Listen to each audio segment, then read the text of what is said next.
Hey there guys, it's Miranda, and you're watching Friends with Creepers. Today I'll be showing you a walkthrough for the Realm of the Fae dungeon in Rift.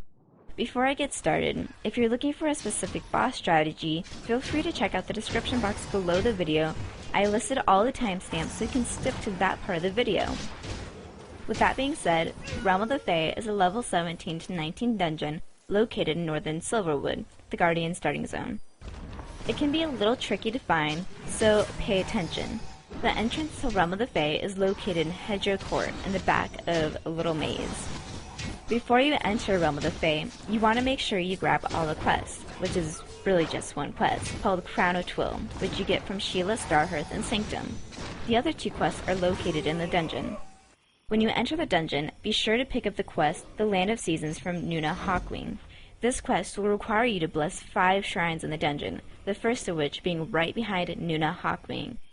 I'll show you on the map where the shrines are located, but you shouldn't have trouble finding them because their location will be displayed on your minimap anyway.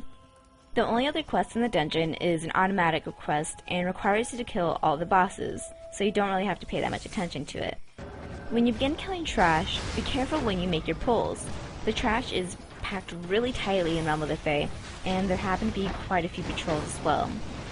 Not far into the dungeon, you will run into your first boss, Trickster Mallow. Trickster Mallow has 2 guardians, and I'm probably going to slaughter their names, but they're called Lifeward's Bray and Silo. You can't see them too well on my screen because I was really far away from the fight because I was healing, and I was zoomed out a bit. But Silo is the fairy, and Bray is a bogling, I believe. The Lifewards both buff Trickster Mallow, so it's important to kill them first. Bray reduces the damage Mallow takes by 90%, and Silo increases the damage he does by a significant amount. A good idea is to kill Silo first, to reduce the incoming damage on your tank, and then Bray, and then Trickster Mallow. It's an easy fight as long as your tank aggroes all 3 of the mobs. Not long after the fight, you will see the next shrine on your right. At first it's a little hard to see, but it's just behind like a giant rock. As you go through the summer area, keep an eye out for the 3 huts and a golden circle on your map. The 3rd shrine is on the hut on the very far right. Be careful in this area because it's really crowded and pulls tend to get pretty big. The next boss is Lugadom. If you've ever played World of Warcraft, then you'll know the saying, stay out of the fire. This saying stays true here too. Lugadom will place like a purple fire AoE on the ground, and you need to stay out of it, including the tank. You notice my tank decided to slowly kite Lugadom around, which is definitely one way to deal with him. Keep in mind, he will also cast an AoE slow called Lugadom Slime.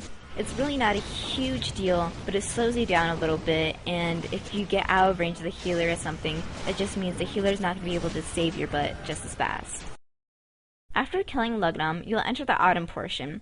Halfway through Autumn, you'll see the 4th shrine, sectioned off by hedges on the side. Not long after that, you'll run into Battlemaster Atrophinus.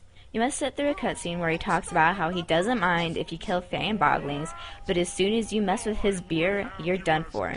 He will then attack you and bring 2 of his ads with him.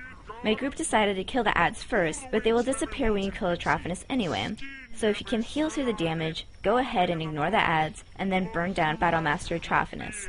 Atrophinus has a frontal cleave and knockback, and tends to attack people at random. Your best bet is to have your tank back up against a wall and keep your group members close. Just do your best to keep everyone healed and burn them down quickly, and you shouldn't have any trouble. Next is the winter area, and as soon as you enter, you will see the last shrine up the slope to the right. Be careful, it's a little hard to see here, especially if you have your graphics turned up on high like I do.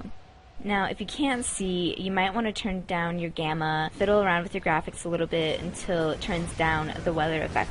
I personally thought it looked pretty awesome, but apparently it's kind of dangerous if you can't see where you're going. At the end, you'll have to kill Phalor Twill.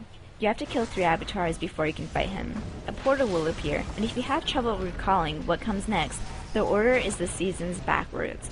Autumn, summer, spring, etc. Autumn has a fear type spell that will incapacitate you for about 5 seconds. It's not a really huge deal, just make sure you burn him down and you should be fine.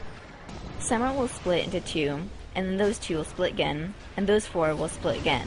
Keep up your AoE, let the tank aggro, and you should be fine. If you're running low on mana, then drink after you kill the avatar of Summer, because Twill spawns as soon as you kill the avatar of Spring. Spring will summon a couple groups of Nectar Seekers. Try to kill him, but down the ads first so that you don't have to kill Feylord Twill while being attacked by 6 Nectar Seekers, because again, Feylord Twill will summon as soon as you kill the Avatar of Spring. The only thing to remember while killing Twill is to pay attention to the ground. The little swirly thing will move around the ground in a sporadic pattern, and if it hits you, it will do some pretty significant damage. He will also root you in place, but it's not a huge deal. Just keep everyone healed, and the fight is super easy. When you kill Feylord Twill, be sure to boot his crown and then burn it at the altar behind him. This will complete the quest for the Crown of Seasons, and a cutscene will ensue. Collect your reward from the automatic quest at the top of your screen, and turn in your 2 completed quests to Sheila, Starhearth, and Sanctum. So, that's how you complete Realm of the Fae and all the quests that go with it. Wasn't too hard, right? I hope you guys enjoyed the video. I just wanted to thank everyone for their support. It means a lot to me. Next, I'll probably do a walkthrough for Darkening Deeps, so keep an eye out for that. Remember, like the video, comment, subscribe, and I'll see you guys next time.